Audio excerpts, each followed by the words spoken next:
O Dr. Marcelo Cantarelli é doutor em medicina pela Faculdade de Medicina da USP, fellow do American College of Cardiology, coordenador dos serviços de hemodinâmica da Angiocardio, Hospitais Bandeirantes e São Luís. O tema que a gente propôs ao Dr. Marcelo Cantarelli é angioplastia primária, né? Da sala de emergência ao laboratório de hemodinâmica. Após ele vai falar, após a apresentação dele, ele vai falar um pouquinho de uma campanha, que é a campanha Coração Alerta. Por favor. Mas enfim, nós vamos andar lá. Quero agradecer aqui. Na verdade, aqui eu não estou aqui pela minha competência, eu sou primo do Jairon, tá certo? Então, é mais ou menos por aí. Mas tudo bem, eu vou procurar ter aqui a competência do professor Carlos Gum, tá certo? Expedito. Mas enfim, a gente vai falar de angioplastia primária, quer dizer, o atendimento no infarto agudo do miocárdio. Acho que não tem nada mais gratificante para o intervencionista do que tratar infarto, porque é aonde a gente resolve, ou onde a gente reduz mortalidade mesmo, a gente salva a vida, né?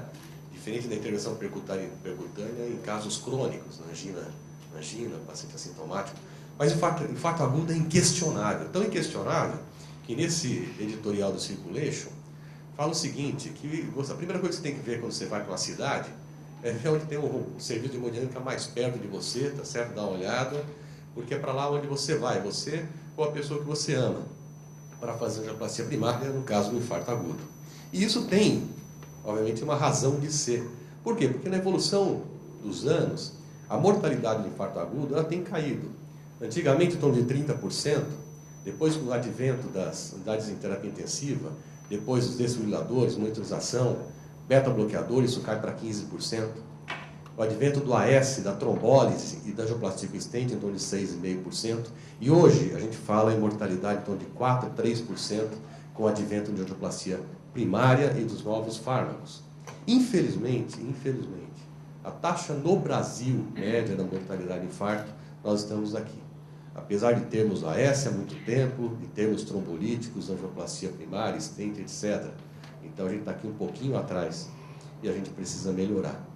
E o que fazer na fase aguda do infarto? A gente tem que abrir a artéria de alguma maneira, ou de maneira mecânica, através do balão stent, ou através do fármaco, do químico, do trombolítico. O que é melhor? Nas meta-análises, comparadas aqui 23 estudos trombolíticos versus angioplastia primária, a gente sabe que a angioplastia é melhor. Nos eventos duros, como já foi falado, de morte, novo infarto, de AVC, somando todos eles, a angioplastia ganha do trombolítico. No entanto, a gente tem que analisar algumas coisas. O advento da angioplastia mudou a história natural de alguns setores, de algumas cidades que se implantaram, trabalharam para implantar sistemas mais eficientes de tratamento, como este aqui é um registro de Viena, que mostra um crescimento bastante importante, em dois períodos diferentes de anos, aqui 2002, depois 2003, 2004, um crescimento bastante importante da angioplastia primária em relação ao uso de trombolítico. Mas isso depende de política. E por que a coisa tem que ser bem feita? Porque se a gente comparar angioplastia por trombolítico, a gente tem que levar uma coisa muito importante em relação a isso, é tempo. Então, o que interessa é que você faça a reperfusão o mais precoce possível. Aquela mortalidade que a gente colocou de 4%, 2%, ela depende do tempo. Então, quanto mais precoce, dentro das primeiras 3 horas aqui do infarto, a gente tem uma mortalidade extremamente aceitável, independente da forma de reperfusão que você vai fazer. Com o passar do tempo, depois de 3 horas, 4 horas, 5 horas, a mortalidade ela é baixa quando você usa a angioplastia primária e ela piora com o trombolítico. Isso a gente vê em termos de horas, ou seja, o tempo porta-balão, o tempo da estratégia, o tempo que a pessoa sente a dor no peito e vai receber a reperfusão. E a mortalidade ela é baixa com o uso da angioplastia primária em relação ao trombolítico. E a gente vê que a mortalidade com trombolítico ela aumenta muito depois de 6 horas, onde a vantagem é a angioplastia. E isso impactou em guidelines, né? Os famosos guidelines já falaram aqui. Atualmente, isso aqui é uma evolução do que foi. A angioplastia primária, que no passado era uma alternativa ao trombolítico, depois ela passou a ser preferencial.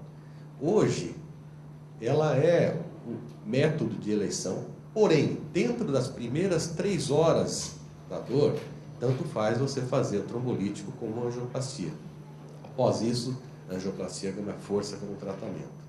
Apesar disso tudo, a gente sabe que uma boa parte da população de infartados não recebe nenhum nem outro. Esse é um registro bastante conhecido, que é o registro Grace, qual o Dr. Carlos Bungo fez parte, a sua instituição, em que a gente mostra que para aproximadamente um terço dos pacientes infartados que chegam em instituições, que chegam no pronto-socorro, não recebe nenhuma ou nem outra alternativa de tratamento.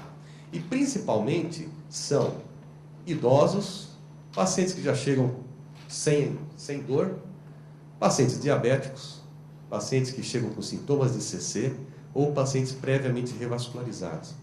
Nesse tipo de população, e aqui eu incluo também as mulheres, ocorre um confundimento muito importante dos sintomas na sala de emergência, que muitas vezes não é a dor no peito o sintoma predominante do infarto agudo. É a sudorese fria, é o mal-estar, é uma falta de ar, é a dor na boca de estômago, é o enjoo, a mulher chega vomitando, enfim. Então, esse grupo a gente tem que tomar muito cuidado quando a gente atende esse tipo de paciente na sala de emergência. Agora, chegou na sala de emergência, você está no teu hospital e você tem aquela dúvida, puxa, e agora? Ele está aqui com 2 horas de dor, melhor, o que eu faço? Eu tenho hemodinâmica aqui, eu não tenho hemodinâmica, o paciente chegou com 5, 6 horas de dor, enfim, a dúvida é, o que fazer? Depende de onde você está. Muitas vezes você chega o paciente, você tem o trombolítico lá, mas ele está numa janela boa para angioplastia primária, e eu tenho aqui o hospital do Luiz, o Jairon, que faz angioplastia primária, que é perto, eu tenho uma ambulância e eu posso transferir. O que é melhor, eu transferir ou fazer o trombolítico? Se eu tiver um tempo hábil, uma estrutura de transporte, ou seja, o tempo máximo de 2 horas que o paciente chegue para eles fazerem a angioplastia primária, transferir acaba sendo melhor. Nessa meta-análise de 5 estudos, o endpoint composto aqui, a somatura de AVC, reinfarto e óbito, ele é maior quando você faz o fibrinolítico e ele é menor quando você transfere o paciente. Sendo que o que mais pesou para isso aqui foi a ocorrência de reinfarto, já que o óbito bateu aqui na trave, tá certo? Então, principalmente se você tiver aquele paciente que chegou depois de 3 horas de evolução da dor, que é o mais frequente, né? O mais frequente, você, se tiver condição de estrutura, é transferir. Mas, algumas vezes, essa estrutura é difícil. Você faz o trombolítico. Fez o trombolítico, não teve critério de reperfusão. Você manda para uma angioplastia de resgate. Agora, o que é melhor, angioplastia primária ou de resgate? Qual a diferença que você vai ter nesses pacientes? Esse é o trabalho que nós apresentamos no Congresso Mundial 2008. O paciente que chega para nós, no cerveja hemodinâmica, já tomaram o trombolítico, chega para uma angioplastia de resgate, porque continuou com dor, o super-ST não baixou e tudo mais, ele chega, na maioria das vezes, com uma condição clínica um pouco pior, um clínico um pouco mais avançado. E isso reflete um pouco no sucesso do procedimento, mas não houve diferença em relação ao óbito hospitalar. Aí vem aquela dúvida, puxa, mas eu posso fazer o trombolítico e transferir sem esperar eu ver critérios de reperfusão? Talvez o trombolítico já melhore, vai agir o trombo. Esse é o conceito de uma estratégia combinada, fármaco-invasiva, ou seja, vou dar o trombolítico porque ele já vai agindo na ambulância até chegar lá, de repente o hemodinamicista vai pegar o caso já com uma carga de trombo, a artéria provavelmente já está aberta e tudo mais. Então, houve um grande estudo canadense comparando as duas estratégias, ou seja, eu vou fazer a estratégia de dar trombolítico e já transferir, sem esperar ver se vai abrir a artéria. E o outro grupo, não, eu vou dar o trombolítico, se tiver sucesso de reperfusão, desapareceu a dor, baixou o supra, deixa quieto, ele vai para um cateterismo eletivo dias depois. Ou se não, não teve reperfusão, vou mandar para a angioplastia.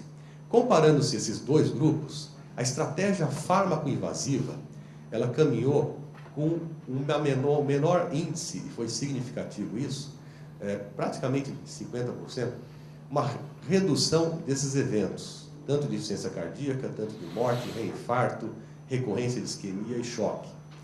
E isso acabou mudando um pouco também um paradigma que a gente tinha. Deu trombolítico, não dá mais para angioplastar. Espera só Se não reperfundir, vai para a angioplastia de resgate. Hoje não. Hoje é adequado também você fazer o trombolítico e encaminhar para um serviço para fazer a abertura da artéria. Isso mudou. Isso aqui era classe 3. Era contraindicado você fazer isso em guidelines. E hoje não. Hoje o guidelines já aceita que você faça isso. Tá certo? E para fazer isso, quer dizer, além do trombolítico, você tem um arsenal que vai te ajudar. Hoje a angioplastia primária não é só o balão, o stent.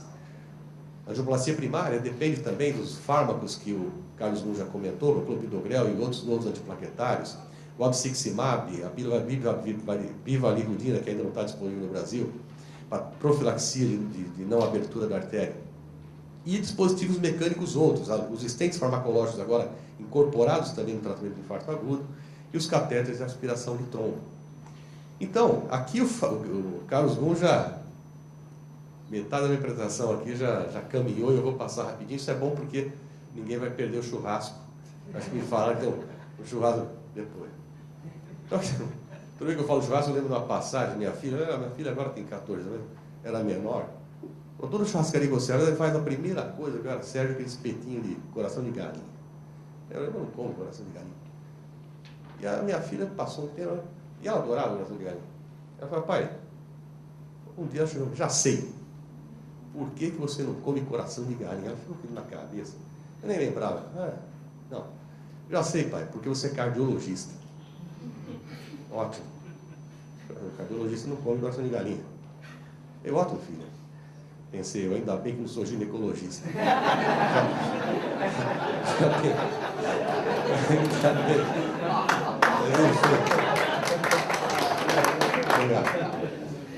Os novos fármacos, o Carlos já falou. Então, hoje, melhor você fazer uma carga maior de clopidogrel, dar 600 miligramas, do que 300 miligramas, se você for encaminhar esse paciente para angioplastia imediatamente. O resultado é menor, inclusive com redução de trombose de stent. Isso aqui já mostrou. O prasugrel também mais efetivo que o clopidogrel em alguns eventos duros, assim como também o ticagrelor, que é o estudo Plato que já foi mostrado. Então, hoje a gente tem esse arsenal que vai melhorar o resultado da angioplastia. Além disso, a gente tem o inibidor 2B3A, uma outra forma de antiagregação mais rápida, potente, que é efetiva pela meta-análise com redução de mortalidade. E hoje a gente tem uma alternativa, porque o problema com a abciximab é caro, né? Caro. E hoje está restrito o seu uso quando você, apesar de você receber o paciente, tem a carga de trombo muito grande na coronária, o fluxo da coronária está ruim, você tem que entrar com alguma coisa ali para tentar melhorar. E hoje, uma alternativa muito interessante é você fazer o bolus intracoronário, que você evita de ter que usar 3 frascos, fazer infusão venosa e tal. E mostrou nesses estudos que o resultado realmente é interessante você fazer a administração intracoronária quando a carga de trombo na coronária é muito grande, que você não dê para usar o aspirador de trombo, tá certo? Outro fármaco interessante que a gente espera que chegue logo no Brasil é a bivalirudina, que é um inibidor direto de trombina, comparando com heparina e o 2B3A, nesse estudo, que é um estudo bastante grande, com 3.000 pacientes sobre infarto agudo do miocárdio. Os pacientes que tomaram bivalirudina tiveram menos sangramento, significativamente a diferença, e também uma redução da mortalidade cardíaca em relação a esses pacientes. Então, parece ser realmente uma alternativa importante de um outro fármaco que vem ajudar o intervencionista na sala de hemodinâmica, também melhorando o resultado da angioplastia primária, inclusive com um efeito bom a longo prazo, superponível aqui o 2B3A e a heparina, que seria essa aqui a associação que hoje nós temos como ótima dentro da sala de hemodinâmica. Os guidelines já foram mostrados, então esses novos antiplaquetários já estão todos em classe 1, o abciximab como 2A, não se usa aqui, cadê isso? O abciximab na sala de emergência, você não precisa usar antes, deixa para usar na sala de hemodinâmica, caso o hemodinamicista ache necessário pela carga de trombo. Agora, essas coisas novas chegaram, quer dizer, cada vez chega antiagregante, e você fica aquele problema, puxa, o dente vai sangrar ou não vai sangrar, será que eu dou para esse paciente? E aqui entra mais um score, quer dizer, além do score do Syntax, do Euroscore e tudo mais. Esse é um score de sangramento, que foi planejado aqui pela doutora Roxana Meran, e em que você colocou, ela elencou algumas situações que impactam o sangramento, a idade, a creatinina, o glucose, a anemia, o tipo de apresentação, se é infarto com supra, se é sem supra, e o uso das medicações que você vai utilizar. Lembrando que o sangramento, a evidência de sangramento no infarto agudo aumenta em 3 vezes a chance de morte desses pacientes. E ela classificou aqui baixo, moderado, alto e muito alto risco. Isso talvez ajude a gente a discernir um pouco os pacientes e escolher qual vai ser o melhor antiagregante. Além disso, quer dizer, mostra-se que a taxa de transfusão por sangramento é relativamente alta. No registro do Cruzeiro aqui mostrou que são 30, quase 40 mil pacientes, chega a 9,9% a taxa de transfusão. E o fato de ter um sangramento maior, por si só, esse é um preditor independente de mortalidade em síndrome coronária aguda, igual a outros preditores já classicamente conhecidos. Além disso, o sangramento está associado também a uma maior evidência de episódios isquêmicos, maior evidência de morte, maior evidência de infarto, de isquemia e de uma revascularização de emergência. Então é importante a gente pensar em termos de sangramento. Lógico, tem alguns fatores que a gente não consegue mudar, né? Aqui não dá para mudar? Não, isso aqui eu acho que teria que estar aqui, né? O sexo, acho que hoje dá para mudar. Peso, ciência renal, anemia prévia, etc. Diabetes, elevação de marcadores, infraestrutura ST. Agora, alguns são modificáveis, né? Ou seja, você escolher o fármaco que você vai usar, a dose que você vai usar, a duração, isso tudo o Carlos já falou. Mas a gente pode mudar aqui a técnica. E hoje a gente tem uma alternativa bem segura para a intervenção nesses quadros agudos, que é a técnica radial. Em vez de pulsionar a artéria femoral, que é muito calibrosa, hematoma, sangramento, a gente pode pulsionar a artéria femoral, que é mais fininha, de uma maneira segura, depois comprimir.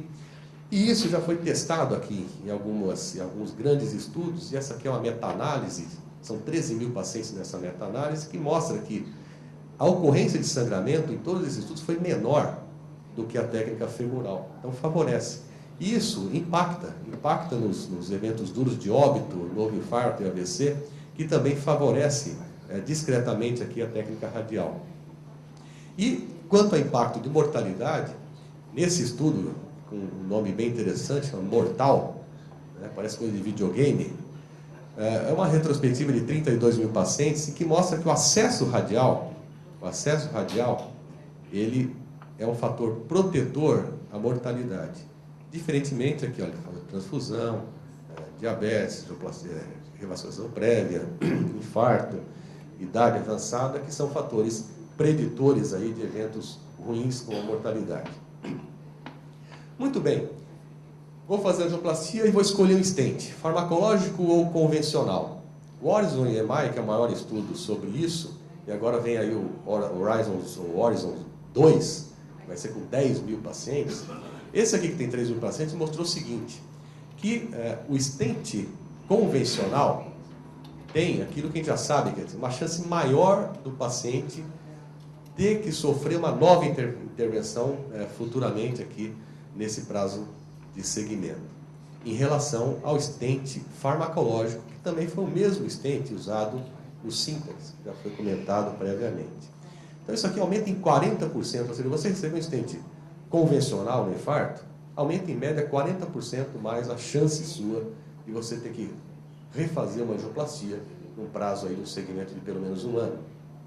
A trombose de stent, pasma, aquela história de um stent farmacológico trombosa a mais e tudo mais, esse aqui é um stent de primeira geração. E a trombose dos 2 stents foi exatamente igual no infarto agudo. Então, nós podemos usar o stent farmacológico no infarto agudo com o benefício. Qual que é o maior benefício? Reduzir mortalidade? Não, mortalidade é igual. Mas reduzir a chance do paciente ter que fazer uma nova angioplastia. Tá certo? Muito bem. Porém, as coisas caminham, os stents caminham. Já foi falado aqui de primeira, segunda, terceira geração. E esse aqui é o stent da terceira geração, né? Esse estudo aqui utilizou-se um stent que usa um fármaco chamado Biolimos, de última geração, e foi o último stent, o último estudo publicado sobre infarto agudo com uso de stent farmacológico, publicado agora no JAMA, em agosto desse ano, comparando um stent convencional, aqui o bare metal, com esse stent farmacológico, aqui o Biolimos, tá certo? E aí o que mostrou? A somatória dos eventos cardíacos adversos maiores, aí você tem reintervenção, reinfarto, morte e tudo mais, tudo isso foi maior, significativamente maior no stent convencional em relação ao stent farmacológico. Ou seja, aumenta praticamente a metade, ou dobra a chance de você ter um evento. Mas, interessante que esses eventos, na verdade, o que impactou naquela conjunção dos fatores foi reinfarto e nova revascularização, já que a mortalidade é igual, como a gente já viu no estudo do Horizons, que é um estudo prévio a esse. Mas abre aqui uma perspectiva muito boa do estudo, do uso de stents farmacológicos no infarto agudo também, como uma prova aí de segurança. Principalmente nesse stent, que tem uma carga, uma chance de você ter trombose stent bem menor do que os outros. E isso impacta, isso aqui é o Guidelines da Sociedade Europeia, em que ela já traz que o stent farmacológico deveria ser indicado para todos, exceto para aquele paciente que você sabe que não pode usar, uma contraindicação clínica ou uma contraindicação de uso. Ele não vai aderir, vai falhar o tratamento, como o Carlos falou, vai trombosar o stent. E às vezes isso é complicado no infarto agudo, porque às vezes o paciente chega em choque cardiogênico, às vezes o paciente chega hipotenso, ou de repente ele já vem sedado com morfina, tomou, faz parte, morfina na sala de emergência. Como é que você vai conversar com os pacientes, saber se ele é aderente? Às vezes tem que depender da família, saber se ele tem condição social, mas às vezes ele chegou na sala de emergência, ele está lá sozinho, não tem ninguém da família. Então muitas vezes você não consegue conhecer a história, conhecer o paciente e saber se ele é aderente, se ele tem algum problema renal, algum problema hepático e tudo mais, vai ter sangramento. Então nessas situações você acaba colocando realmente um stent convencional. Outro aliado importante na sala de hemodinâmica é o aspirador de trombo. Isso também tem mudado a história natural da angioplastia primária. Aqui uma coronária com uma grande carga trombótica, esse negócio branco aqui dentro, essa falha, que foi aspirado, e aqui essa salchichinha é o trombo. Esse é o maior estudo que tem sobre os catéteres de aspiração de trombo, que é o TAPAS, que mostrou que você fazer a aspiração, ou seja, você somar tudo aquilo que você faz na sala de hemodinâmica, você somar a aspiração, isso também vai reduzir a chance de mortalidade ao final de um ano, mortalidade e novo evento de infarto. E com isso a gente passou a usar mais esses catéteres de aspiração de trombo na sala de hemodinâmica. E as coisas vão evoluindo. Isso aqui é um novo stent que foi testado, é um M-Guard, além de ter a malha de aço, ele tem uma tela, parece uma tela de alambrado, bem fininha, que teoricamente essa tela aqui prende os trombos na parede do vaso, impedindo que elas passem para a luz e embolizem distalmente, teoricamente reduzindo mortalidade. O estudo Master Trial, que foi o estudo que avaliou isso daqui, ainda está para ser apresentado, nós estamos aguardando para saber se esse aqui é um stent que pode impactar o infarto agudo. Agora, aquilo que eu falei no começo, a nossa mortalidade do infarto é em torno de 15%. A gente tem angioplastia primária, nós temos centros de hemodinâmica no Brasil, mais de 400 salas de hemodinâmica, temos hemodinâmica em todos os estados brasileiros, tá certo? Porém, o número total de angioplastias primárias corresponde, olha, de 12% a 15% do total de pacientes infartados. Isso são dados do DataSUS. Ou seja, no Brasil, só 15% em média dos nossos infartados recebe aquilo que é o melhor, que é a angioplastia primária. E isso é uma coisa que precisa ser corrigida, tá certo? Com a mortalidade global de 15%. Agora, essa mortalidade aqui é a mortalidade da angioplastia primária no Brasil, que é pelo menos metade do que a global. Então é importante que políticas sejam feitas para que a gente possa fazer mais, ofertar mais esse tipo de tratamento aos pacientes. E isso às vezes é difícil, né? Esses são dados dos Estados Unidos, que seria o padrão aí para a gente na intervenção. A gente vê que a maioria dos pacientes transferidos para a angioplastia primária, eles estão aqui no tempo entre 2 a 3 horas, 3 a 4 horas, sendo que o ideal é que todo mundo estivesse abaixo de 2 horas de transferência para recebimento da angioplastia primária. Então a gente ainda está longe disso. E esse foi um trabalho que nós publicamos no ano passado na revista nossa da Sociedade Brasileira de Intervenção, onde a gente comparou pacientes dos dois sistemas, o sistema da saúde suplementar, ou seja, os convênios e os pacientes da rede pública, em termos do atendimento ao infarto agudo. E o que a gente viu é o seguinte, que o nosso tempo, o tempo médio de transferência do paciente de algum outro hospital para o nosso hospital, que atendemos os dois sistemas, é, em média, 6 horas, 6,6 horas no paciente do SUS. Em média, 4,3 horas no paciente do convênio. Ou seja, é ruim nas duas situações, se a gente considerar que a diretriz coloca isso um tempo máximo de 2 horas. O nosso tempo porta-balão está adequado, porque nós temos a hemodinâmica lá, está montada, a equipe está lá esperando o paciente, etc. Então, da porta para cá está tudo bem. Mas a gente tem que contar esse tempo de transferência. E isso é um preditor independente na nossa casuística de mortalidade, além da idade avançada e do QILIP 3 e 4, que isso já é um preditor clássico de mortalidade no infarto agudo.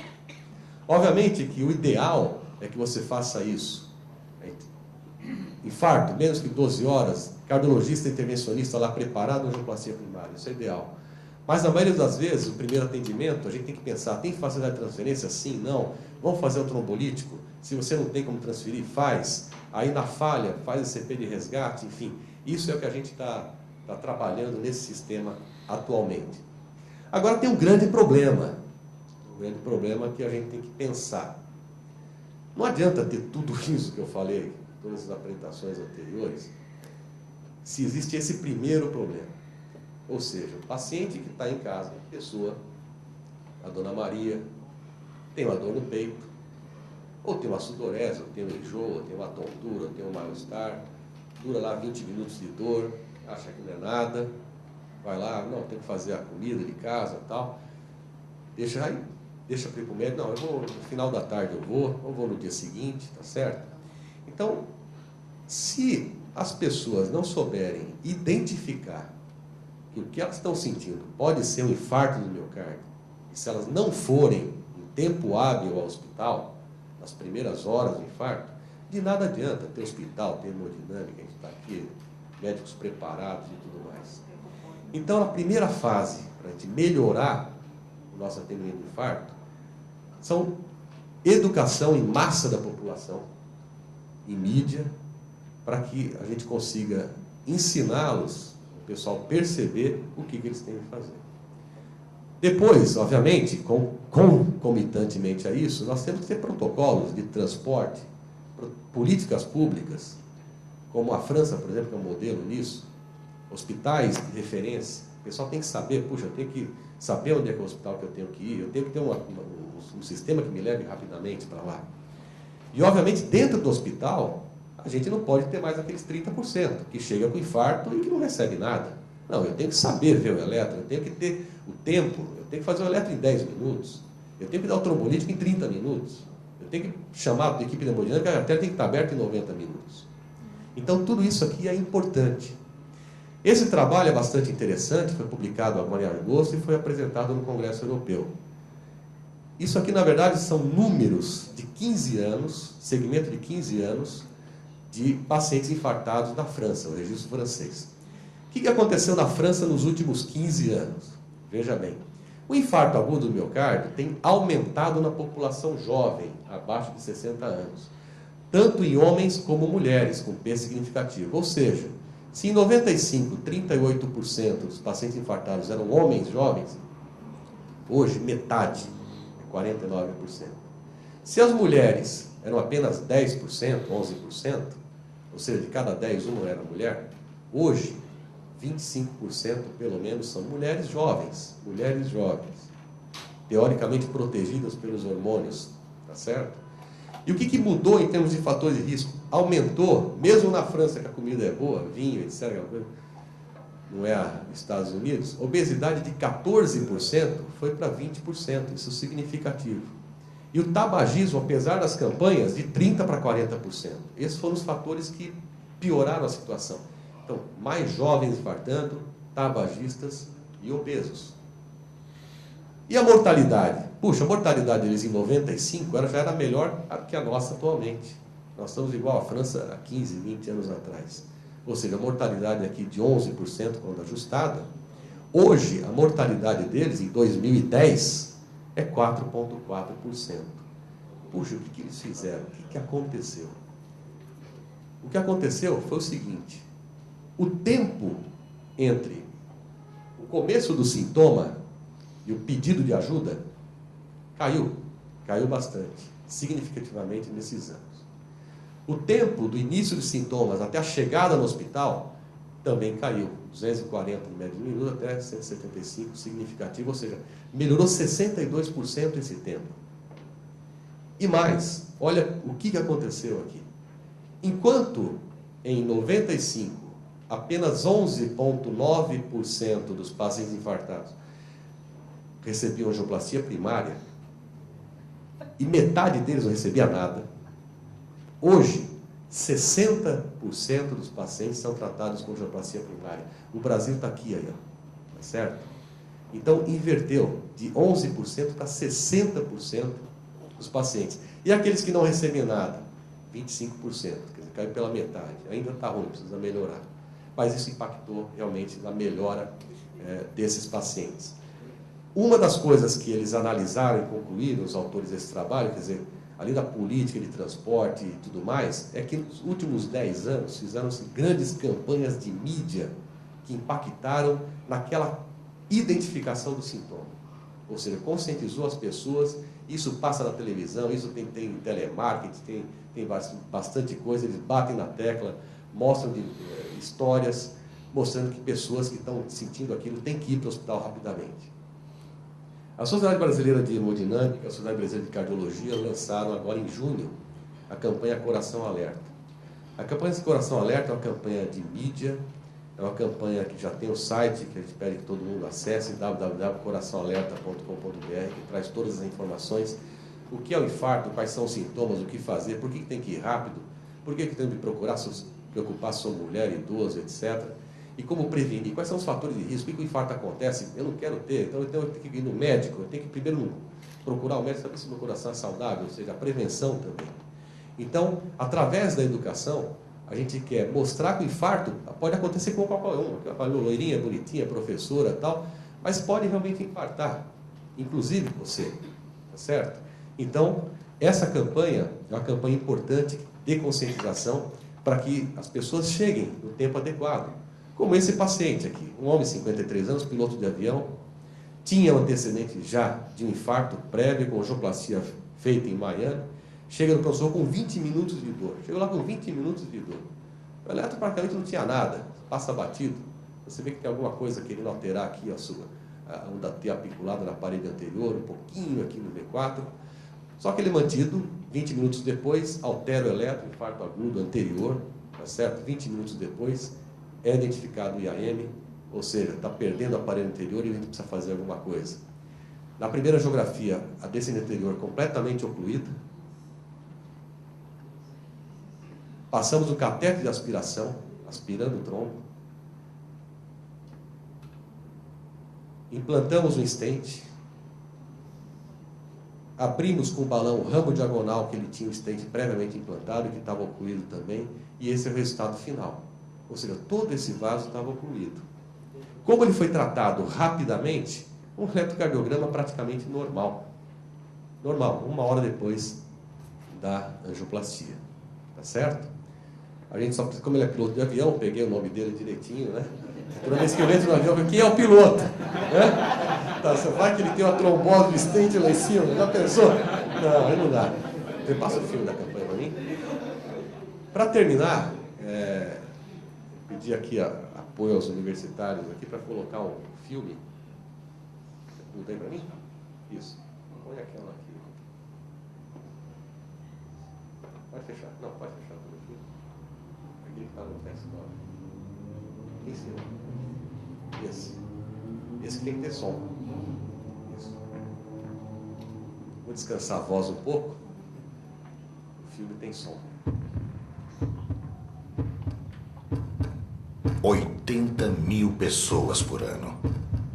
Uma a cada 5 minutos.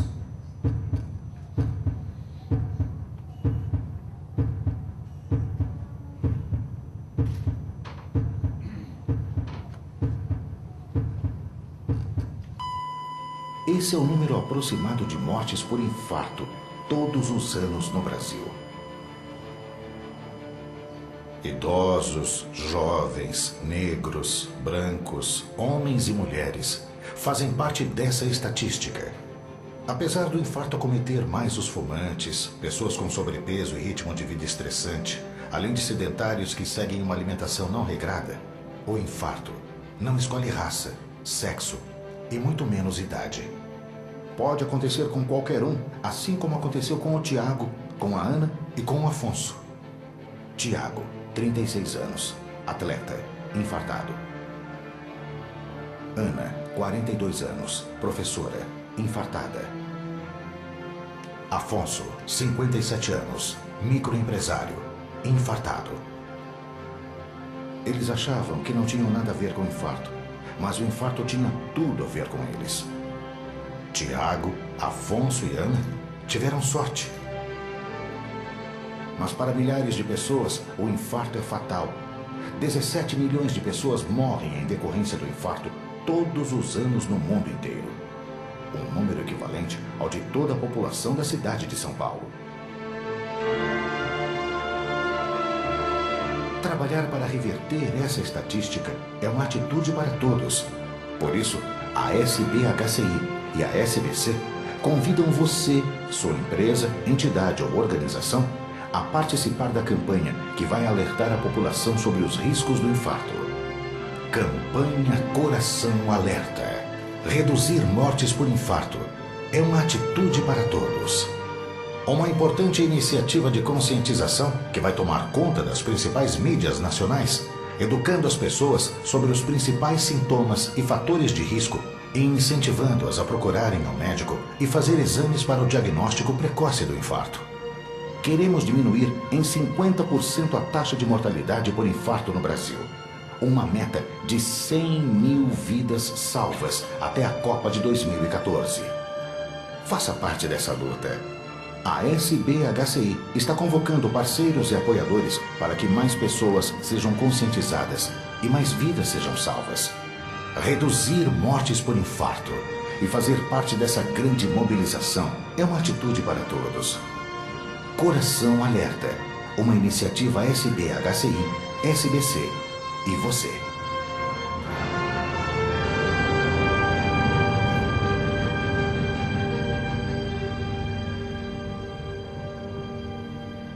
Muito bem, para terminar, eu queria fazer um agradecimento e um pedido.